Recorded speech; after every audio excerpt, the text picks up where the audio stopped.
Hi, I'm Elaine. Welcome to Top Tip Tuesday on my Stamp with Elaine Facebook page. In the new January to April 2024 mini, Stampin' Up has brought back the brayer, and it has suggested that one of the uses for the brayer is to ink up this hybrid embossing folder to make these letters.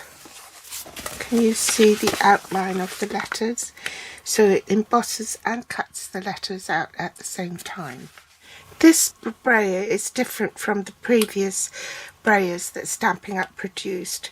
This has got a metal handle, and the prongs down here is where you rest the brayer when it's not in use. It lifts the roller off the surface so it doesn't get ink all over the place. This is called the Thoughtful Moments Hybrid Embossing Folder, so it comes with two parts. There's the dies and then there's the 3D embossing folder itself. These are the letters it will cut out. Thank you, oh happy day, thinking of you, hello, love you, with sympathy, you make me happy, celebrate just because, and get well. This isn't true to size, the letters have been shrunk. But this is the embossing folder itself.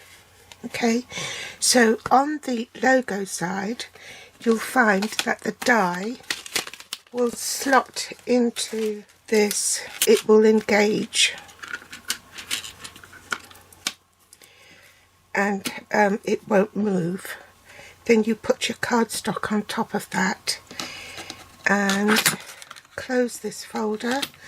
Sandwich it in between your cutting plates with platform 1 and platform 4, which is grey in colour, and then run it through the machine.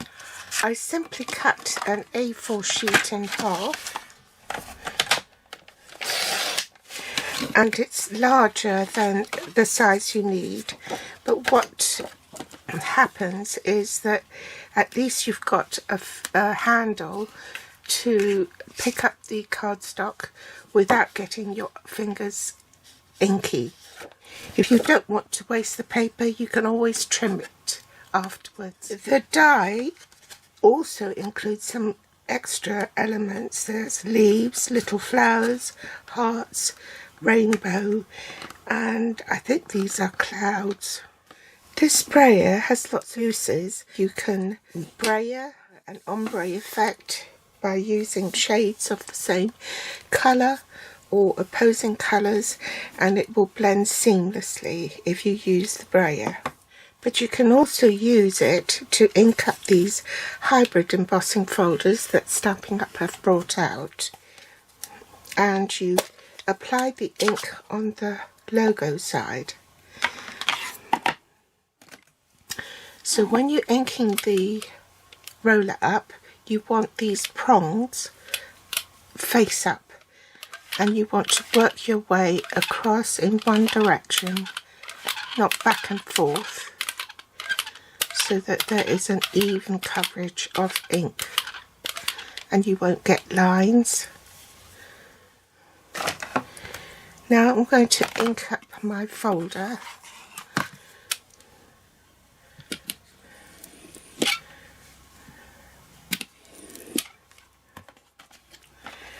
I've rolled it once, so I'm going to, some of the ink has already transferred onto here, so if I want to make sure that all the lettering is covered, I pick up ink again and then roll it in the opposite direction, like so. I don't know if it will pick it up, but you can see where the lettering is, where the ink has been absorbed by the embossing folder. Now it's going to get messy, so have some baby wipes or a damp cloth, and so that it doesn't transfer onto your other projects or anything that you have on your work surface. I'm going to just wipe the ink off.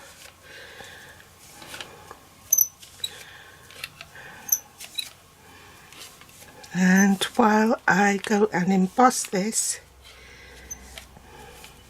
at least it will dry. The next step is to place your die over the words, and you want it to go straight over the words. You don't want to wiggle it or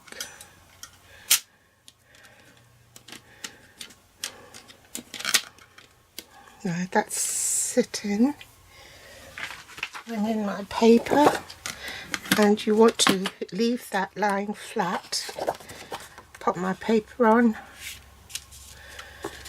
close the folder, bring in platform 1, followed by the embossing folder with the cardstock inside, then the grey platform 4.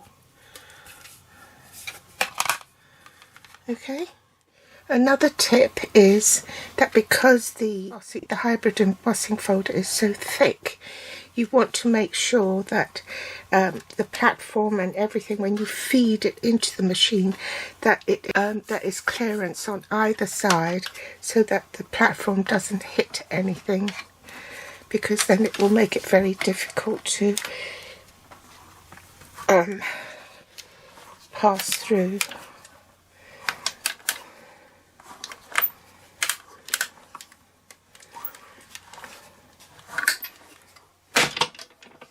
Open up my folder, remove the die.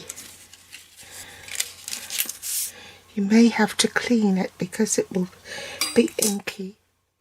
Then you want to clean your die with a wet wipe, and also your folder. So there are all the letters inked up and die cut. It's okay. So I've shown you how to ink up the hybrid embossing folder with a brayer, and these are the results. With the brayer, you can see that the images aren't really quite as sharp as I'd like it to be if you put an ink pad onto a stamp and stamped it. This one, I used an ink pad and I just patted the ink pad on top of the logo side, but then I found that some areas had more ink than others, so it was not even. However, it was better. But the best result was using a blending brush, and I had no uneven patches.